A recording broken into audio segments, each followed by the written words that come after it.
Hello everyone, we are the Daniels. Today we are delving into a topic that's at the heart of every Christian marriage, love. Love is not just a feeling, it's a commitment that is rooted in the love of Christ. In Ephesians 5:25 to 33, the scripture says, Husbands, love your wives, even as Christ also loved the church and gave himself for it, that he might sanctify and cleanse it with the washing of water by the word, that he might present it to himself, a glorious church, not having spot or wrinkle or any such thing, but that it should be holy and without blemish. So ought men to love their wives as their own bodies. He that loveth his wife loveth himself. For no man ever yet hated his own flesh, but nourisheth it and cherisheth it, even as the Lord the church. For we are members of his body, of his flesh, and of his bones. For this cause shall a man leave his father and mother, and shall be joined unto his wife, and they two shall be one flesh. This is a great mystery, but I speak concerning Christ and the church. Nevertheless, let every one of you in particular so love his wife, even as himself, and the wife see that she reverence her husband.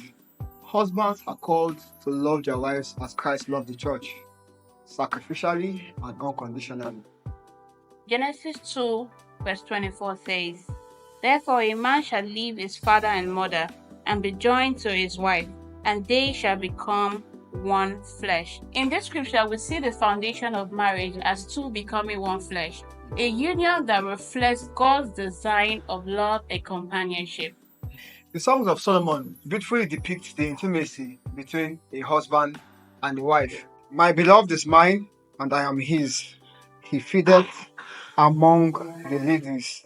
This scripture not only depicts the intimacy and devotion, but it also affirms the bond they share as husband and wife. What does a Christ-centered marriage look like?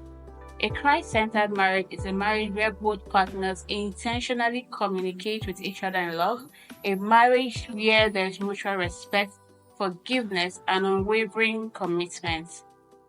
Dealing with challenges in marriage can be tough. So how do you nurture love and meet these challenges? Well, it's about staying connected, finding ways to grow together, and listening to each other in the midst of the trials. Personally, what we've tried to do is we've tried to never let the sun go down on our anger. And remember, every challenge is an opportunity for you to strengthen your bond together as a couple and grow closer to God. As we wrap up, let's remember to prioritize God and seek his face every step of the way. Because when our love is rooted in him, we can weather any storm and experience the true joy of a Christ-centered marriage. It is possible for you to have a Christ-centered marriage, but you have to be intentional about it. We encourage you to communicate with each other in love and show mutual respect to each other. And remember, divorce is not an option.